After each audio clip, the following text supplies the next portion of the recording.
Hello friends, in this video I want to introduce to you a new blanket pattern called the wedding blanket.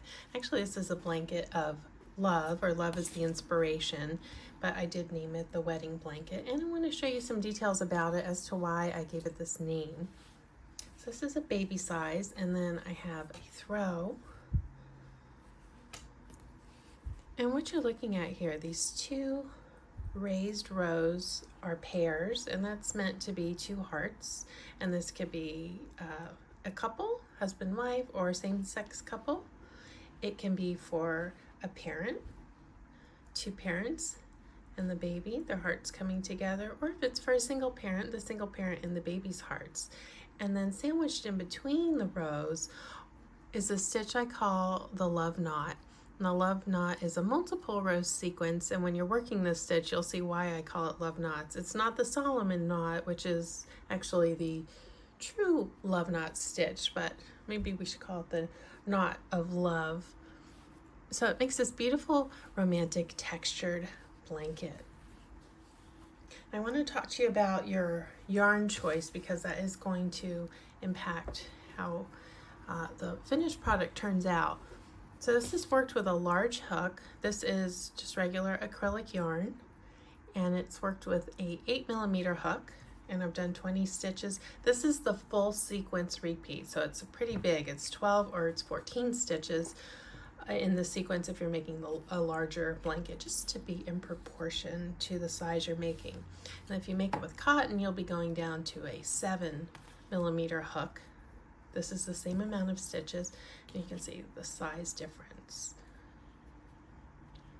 And in the pattern, I have adjustments for how many repeats you'll be working of the sequence. And if you're new to my channel and you don't know already, I have project trackers, and I'm going to tell you why I'm bringing these up, but I am going to put a plug-in of these because I know you're going to love having one. So the project tracker I have in regular print, which is this size, and then large print, and there's 3 sections so that you're not wasting space for small project, medium, and there's a few large projects, namely for blankets, in the back.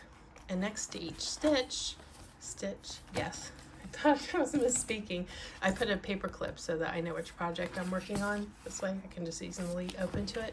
But you can put a note next to each stitch. Maybe if you change color, if you changed stitch, you want to write a little something there. You can date your project, the yarn, the hook, all of that in there, and then pattern notes. And these are good for designers too, and then bigger pattern notes. And because this pattern has so many in the repeat, and there are ads on my website, I don't have a lot of control over where they are, and having to look at a 12 to 14 row repeat with ads on a site is, to me, very challenging. I would probably throw in the towel. But in the pattern, I have made you a little, your own little tracker just for this particular pattern. So as you repeat your sequence, depending on which size you're making, this is sequence 1 time each row, repeating it again on this row, and then for the larger blanket with the larger proportion, I have another sheet that extends a little bit so that you're making more of the love knot stitches, and that'll help you follow along.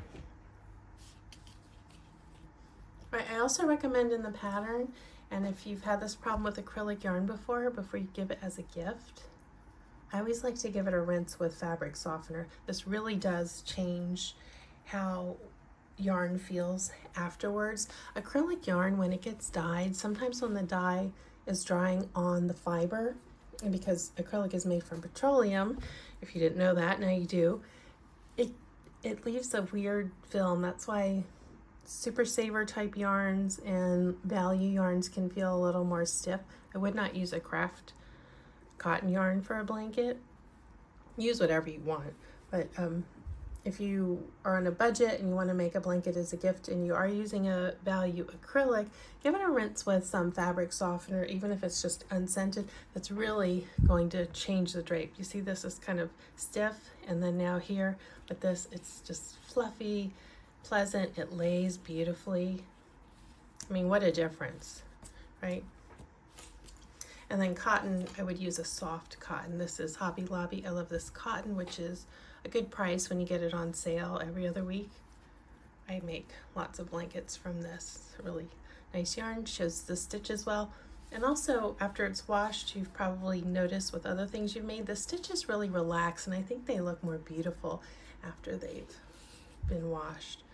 Can you see a difference? I can. Okay, so this is the wedding blanket, and it is for a very confident beginner. This is not a beginner blanket. I do have a video tutorial to show you how to do each of the stitches. And then of course the checkoff chart for the stitch repeat. There is a guide in the pattern for which size you're making. You may not come out exactly perfect because of the how big the repeat section is, but you'll be in a close range to it. And the details will be in the description. Thanks for watching, and also a link if you're interested in getting a project tracker for yourself. There is a link below in Shop My Books, and they're both on my website.